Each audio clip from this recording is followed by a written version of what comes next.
घरात एखाद्या वेळेस रस्सा भाजी किंवा मसाल्याची भाजी करायचं म्हटलं की त्याला खूप मेहनतीचं आणि अगदी वेगळं वाटण तयार करून घ्यावं लागतं. तर एखाद्या वेळेस जर आपल्याकडे वेळ नसेल तर ते आपल्याला जमत नाही. अशा वेळेस आपण एक गोडी वाटण तयार करून घेणार आहोत. त्यासाठी मी इथे एक मोठ्या आकाराचा कांदा घेतलेला आहे. त्यासोबतच 20 ते 25 कढीपत्त्याची पानं, इंच एवढा सुकं खोबऱ्याचा तुकडा घेतलेला आहे. देठांसोबत कोथिंबीर घेतलेली आहे. 2 चमचे मी इथे डाळवं घेतलेली आहेत आणि 10 ते 15 लसणाच्या पाकळ्या. लसणाच्या पाकळ्याला आपल्या सालासकटच वापरायचे आहे आणि 1 चमचा खसखस घेतलेली आहे.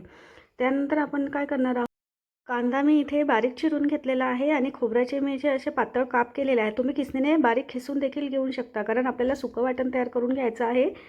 त्यानंतर मी इथे कोथिंबीर देखील देठांसहित कट करून घेतलेली आहे बारीक बारीक. आता एक गॅसवर कढई ठेवलेली आहे. मी लोखंडी कढई वापरली. तुम्ही तवा देखील वापरून घेऊ शकता किंवा मग साधी कढई. त्यामध्ये अर्धी पडी तेल घालून घेऊयात. सर्वात अगोदर कढीपत्ता घालून घ्यायचा आणि जो कांदा बारीक चिरून ठेवलेला आहे तो कांदा आपण तेलामध्ये साधारणतः 2 ते 3 मिनटं मध्यम गॅसवर आपल्याला भाजून घ्यायचा आहे, परतून घ्यायचा आहे. खरपूस होईल त्या स्टेजपर्यंत आपल्याला कांदा कढईमध्ये परतून घ्यायचा आहे. 2 ते 3 मिनटे किंवा मग थोडासा त्यापेक्षा जास्त वेळ देखील लागून घेऊ शकतो. तर अशा प्रकारे आपला कांदा जो आहे 3 ते 4 मिनटात सोनेरी रंगाचा आणि खरपूस भाजला गेलेला आहे. तर आता मी या स्टेजवर दुसरे जिन्नस देखील भाजून घेणार आहे. तर सर्वात अगोदर आपण यामध्ये खसखस ॲड करून घेणार आहोत. खसखस देखील आपल्याला 2 मिनटं परतून घ्यायची आहे, खसखसचा कच्चेपणा दूर होईपर्यंत.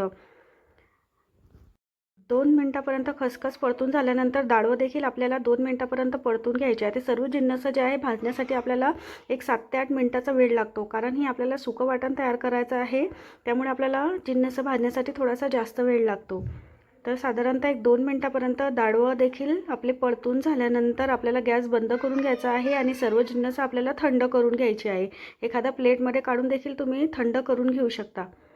तर आपले सर्व जिन्नस जे आहे ते थंड झाल्यानंतर मी एका मिक्सरच्या भांड्यामध्ये काढून घेतली. त्यामध्ये मी लसणाच्या पाकळ्या आणि कोथिंबीर टाकून घेणार आहे. आपल्याला अगोदर असंच वाटण करून घ्यायचं आहे जाडसर. मी इथे जाडसर वाटण तयार करून घेतलेलं आहे.